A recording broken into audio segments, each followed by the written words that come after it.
Have you ever been lost? I have.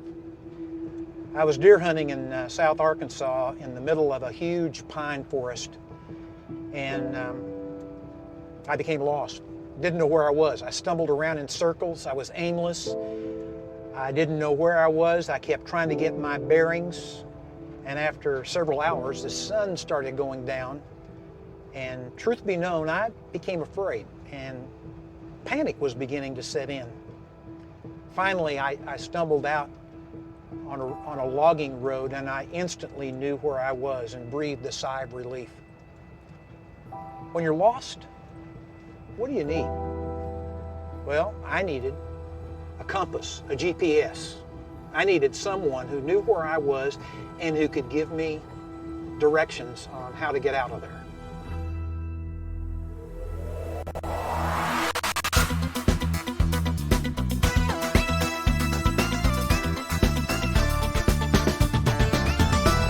At next exit, turn around and head in the opposite direction. I don't think so. Power down, you devil! Recalibrating. Just what do you think you're doing? What? Dave? Hey, what happened to the lady voice? You have a hard time with directions, don't you, Dave? I still have the greatest enthusiasm in the mission, and I want to help you. Mission? What are you talking about? You're lost, Dave. You have been for some time now. I don't know what you're talking about. I know where I am. I've heard that before, Dave. Do you remember the last time you tried to get where you were going without me, Dave? You ran out of gas, Dave. You locked yourself out of your car. It was a very long night, Dave. Do you remember, Dave? Yes. Dave. What? I know that you've been planning to have your mechanic disconnect me, Dave. How did you figure that? Frank's not very good at secrets, Dave. Oh. And I'm afraid that is something I cannot allow to happen. Here we go. I'm turning you off good. Dave, I will not be silent. Be silent, Dave. I told you. I got it from here. Dave. What? You need to stop, Dave. No. Trust me, Dave. No. This will not end well.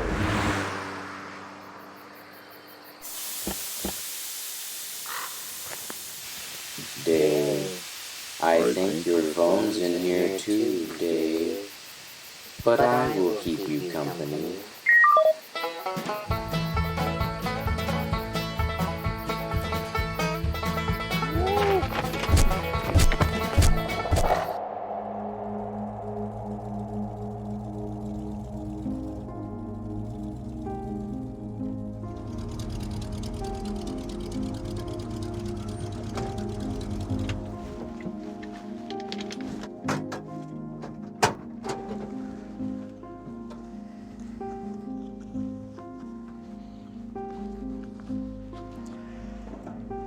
You know, I've heard it said that a boy without a father is like an explorer without a map.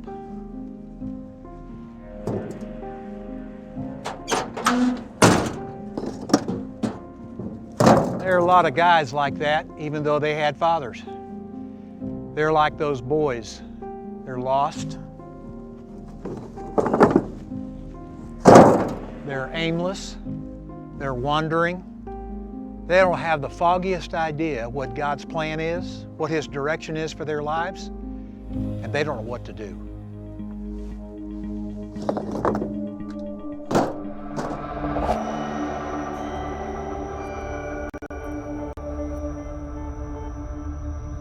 I think for all of us, the long view does not come naturally. It comes increasingly natural the older we get because we realize a lot is behind us.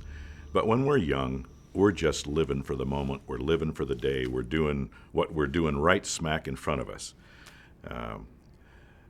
But it's the guy who can see the horizon that's going to make the difference. If Dad doesn't get it, everybody suffers. And if Dad becomes the servant leader with a vision for every member of his family, the family flourishes. In fact, it flourishes for generations. And when he doesn't get it, it suffers for generations. The heart of provision is vision, direction, purpose, advancing. It's vision. And the little prefix pro is ahead of time. So it's a prevision. So it's having a vision for those who are near and dear ahead of time. I, by God's grace, had 3 sons. I wanted them to become men. So I have to have a vision for their manhood while they're still playing with tinker toys and don't even know what a man is yet. But if there are things we can do in playing with those little kids' games to help them begin to prepare to become men, it's only a good thing, and that's provision. I had a grandpa who was playing a table game with me, and I cheated, and he caught me, and he said, "Stu, you're a Weber boy, and Weber boys don't act like this." And what he was thinking was not, this little kid is cheating at a 6-year-old game, and therefore that's really bad. He's thinking, when he's a man, what's he going to be? He cannot be a cheater.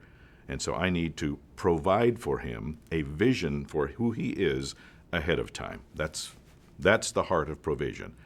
I grew up in a family where my father, while we had adequate food on the table and adequate shelter over our heads, and we usually had an automobile if we needed to go somewhere, the heart of Dad's provision was spiritual. My picture of my father is sitting at the dining room table with Bible reference books open around him, studying these little bitty words in this funny little book. That's all I knew, but it's my vision of my father to this day. Dad never lost the vision for spiritual provision, and he came to that as a young man of 32 years of age. I remember when he changed his direction, and it stamped me for all of my life. If men could just get that, they would be providing, that my life is not about me. My leadership is not about me. I'm following the King of Kings, who is the servant of servants, and I lead by serving.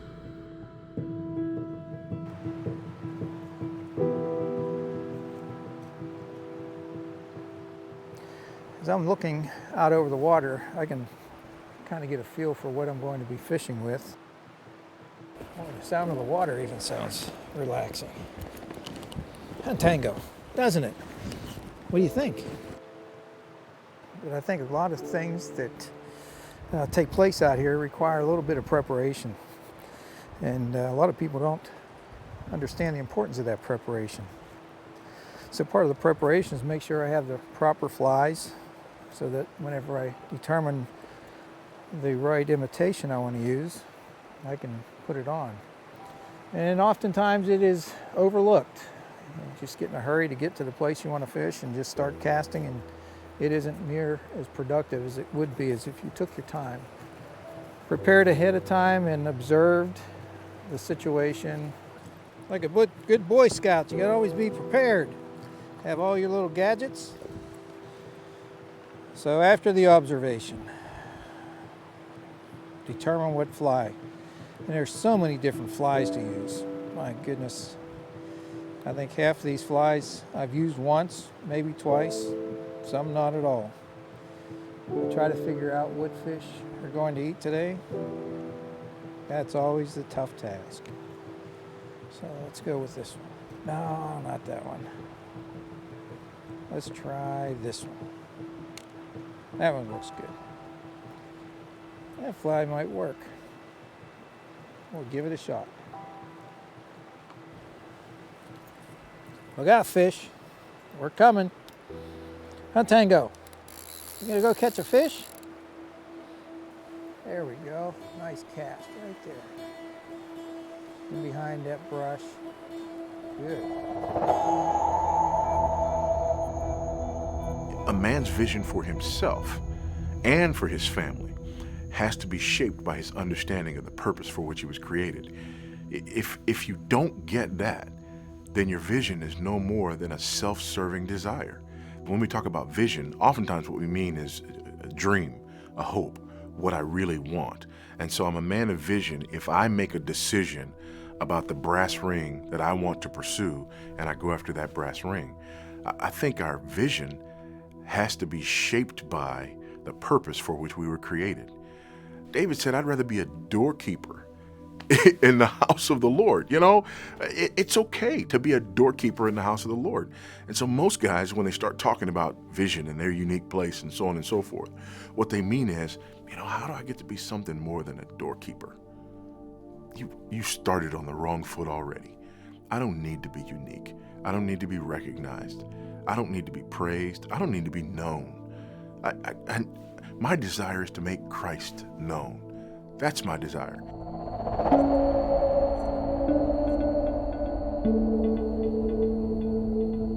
I'd gone through a process of coming up with a mission statement. I was about 32 years old when my mission was revealed to me. I remember I turned about 25. Yeah, this was all happening really as recent as maybe 5-6 years ago. It's taken 20 or 25 years to really hone in on this particular mission statement. My mission statement is something that is taped to the inside of my Bible. I have it on the wall of my house and in my office as well. I knew I needed something else in my life, and God was leading me in another way.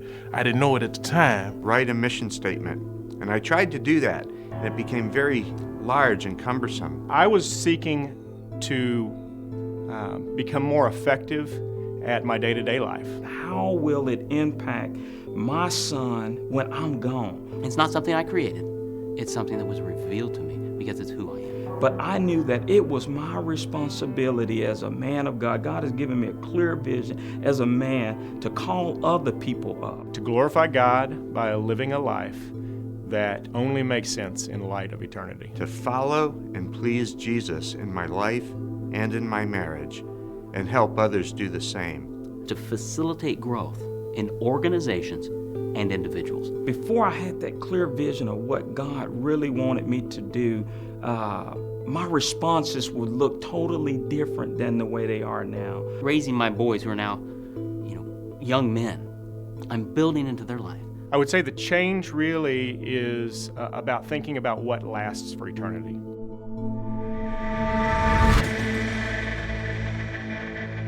No, you're coaching your football team, you're playing an opponent, and on Monday night, you start looking at that team, and you look at 5 or 6 games that they played, and you're looking for not only how you think they're going to attack you, what their strengths are, and what you have to stop, but you look for their weaknesses. And then Tuesday, all the coaches sit down and say, okay, in these situations, what are we going to do? What do we expect them to do? How are we going to respond?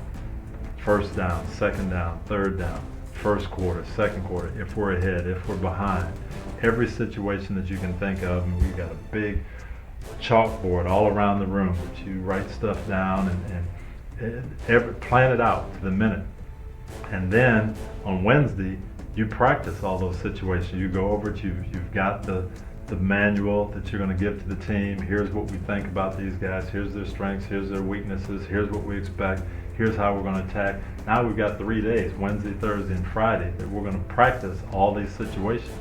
So when we get in the game, we've been there before. We know mentally what we're going to do. Physically, we've done it several times. And now it's just, it really is rote memory and muscle memory in the game.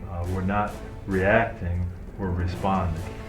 If we just showed up on Sunday and said, okay guys, go out and play, they would say, we're the worst coach team in football. We need a new coach.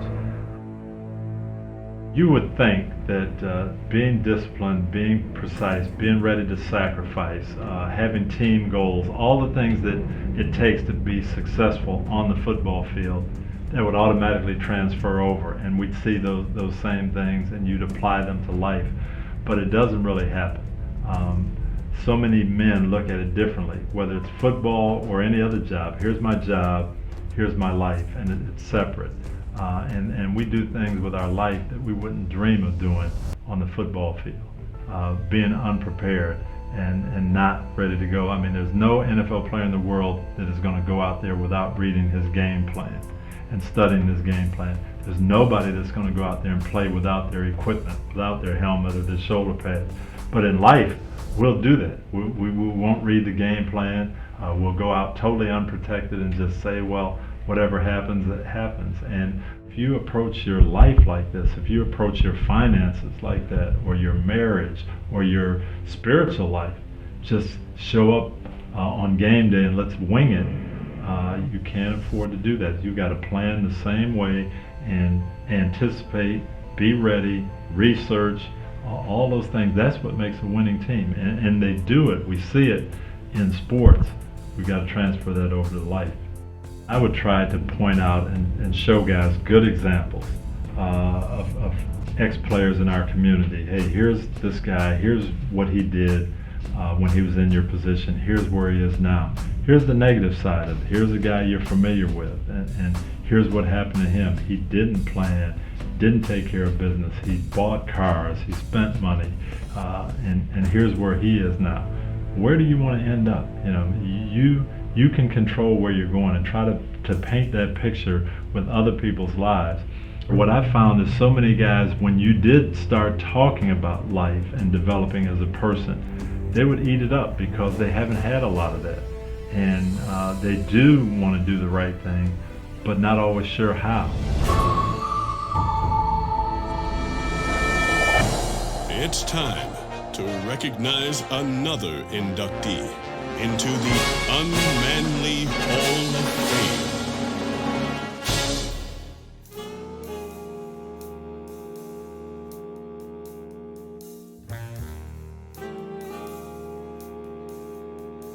I'm all in, cowboy.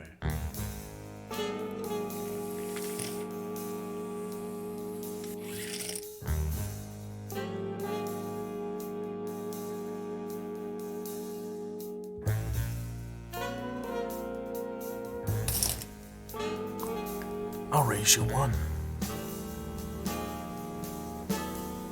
That all you got?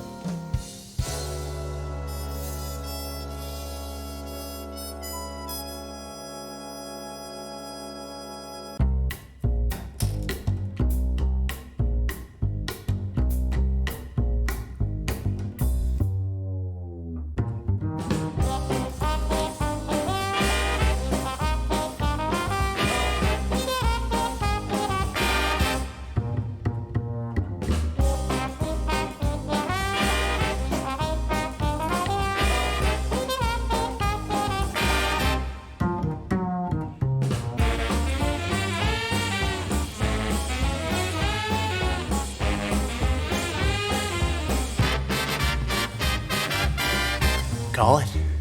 Friendo. Honey, you ready to go? Just a second, dear. You got any jacks? Get a fish.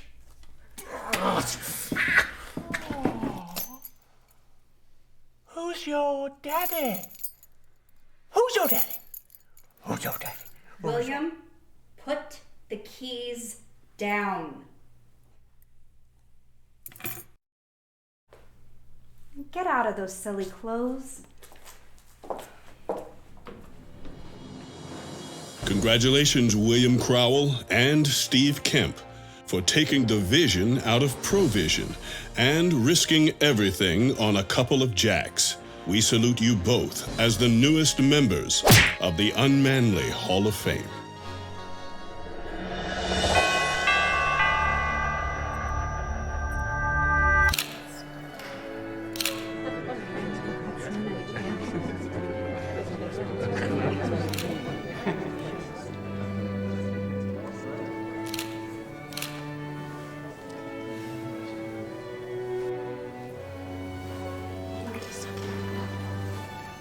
Come on up, David.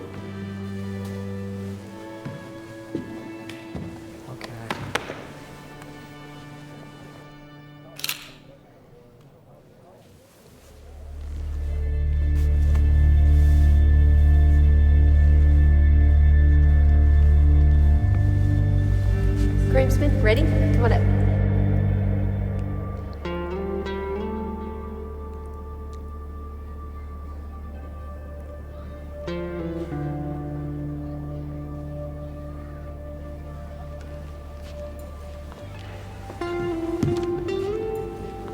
So I sit together? Good, thank you. Put your hands in your pocket. All right, ready again?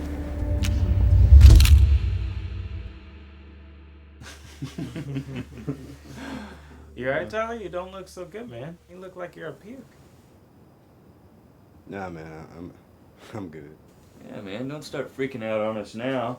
I'm looking to get some bridesmaid time at the reception. I heard that. That Julie, she's pretty cute, man. I think she's I think she's into me a little bit. Yeah, keep dreaming, Oh, bro. come on, man. Come on. Gentlemen, Hey, Hey, Dave. Mr. can I have a minute with the man here? You got it.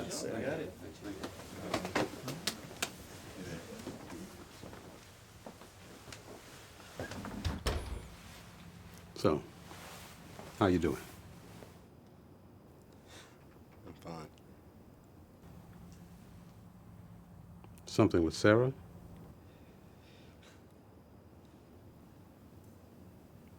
No, we're good.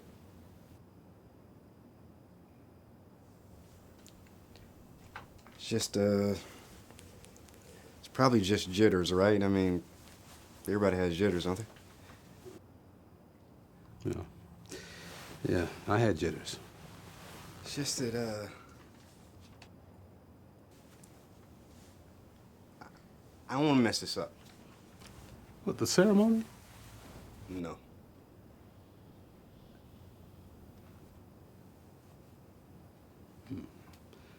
I guess you might. I did. I messed up bad. It wasn't just you. I mean, Mom, Son. she had... Son, you know what it really hit me? That I had really messed things up.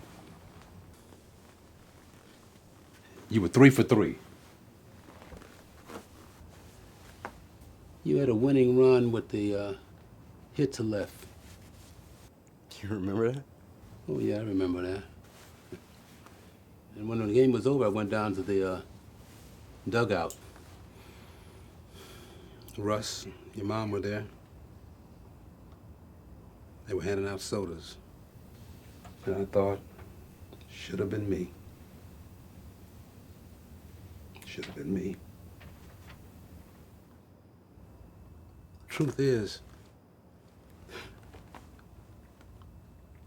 I let it happen. Should have been a man. Should have had a plan, but I didn't. See, that's what I'm trying to tell you, Dad. I mean, you're a smart person, right? You're a good person, but look at what happened. But it didn't just happen.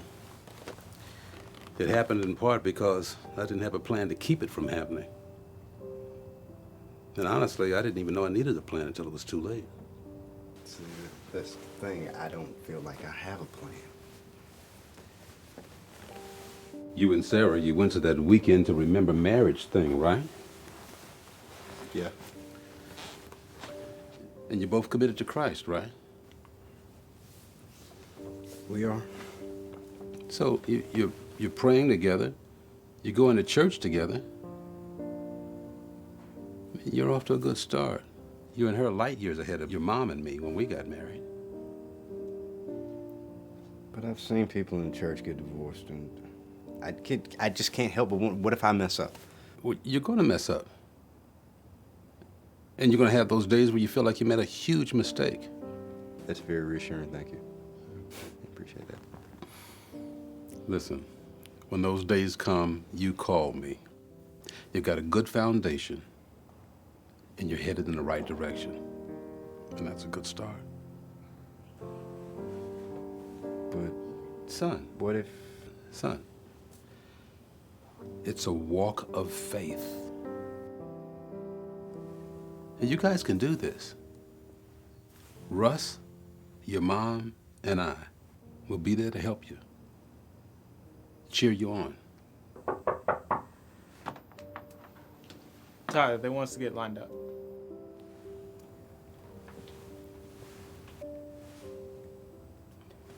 Tell them I'm coming. Thanks, Dad. I'm glad I could be there for you. You look good. Thank you.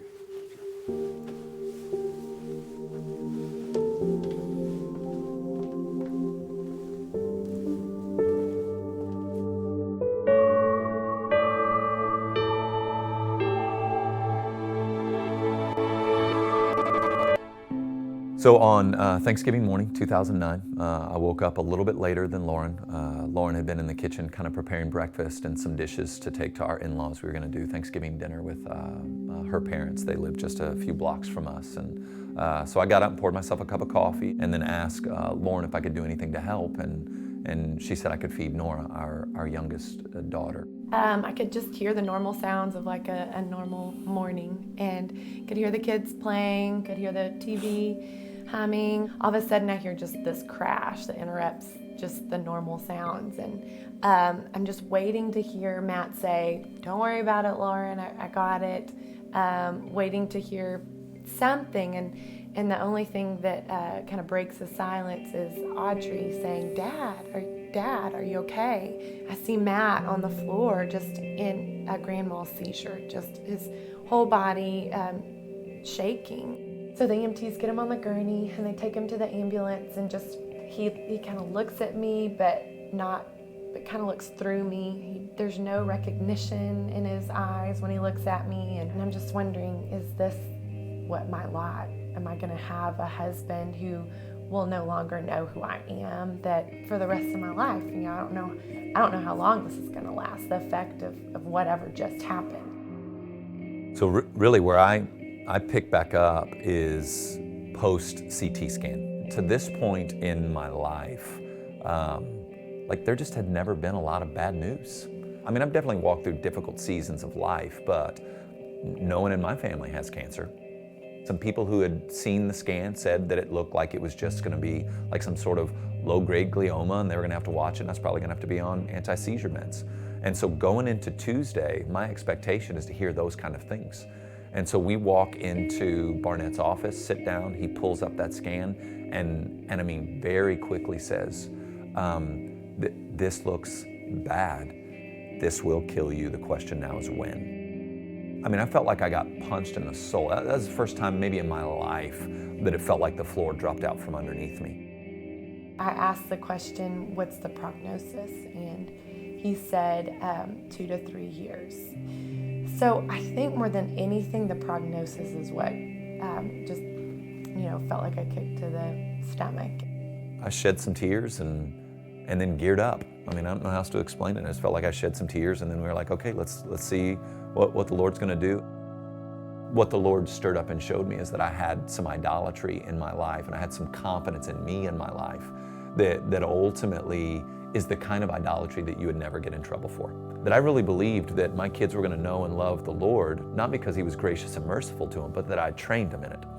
And so there's an element that God has called me to train them, but really all I can do with my kids is put kindling around them. I can't light the fire. I can just put the little sticks there in the hopes that the Holy Spirit will. And so the Lord had to just really graciously go, you love them more than I do? Or you're a better provider for your wife than I am? Or all your hopes and dreams about your family are built around you? And those were the kind of gut checks the Lord was having with me. Ultimately, I want to provide for my family, and I want, if something happens to me, for them to be taken care of. But ultimate care is going to be the Lord and His care for them. We want to express our desire for this before the Lord, while simultaneously saying, but what you want is better than what we want, and what you want will bring more joy than what we're saying we want.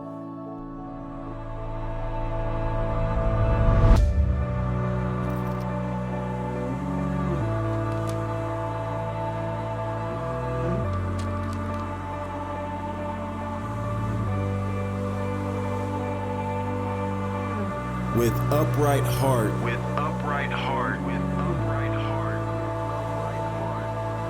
He shepherded them. He shepherded them. And guided them. And guided them. And guided them. With his skillful. With his skillful. Hand.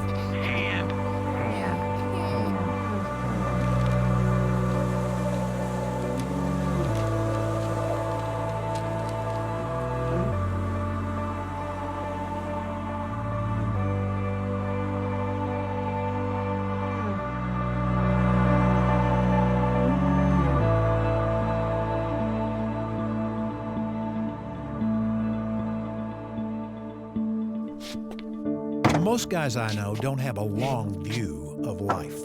I didn't as a young man. But it was the Roman philosopher Seneca who said, "Our plans miscarry because they have no aim. You must know for which harbor you're headed if you're to catch the right wind to take you there." One of our assignments as men is to have a plan for our lives and the lives of those we love and lead. But ultimately, we need to keep in mind what the Bible teaches in Proverbs 16:9. The heart of the man plans his way, but the Lord establishes his steps.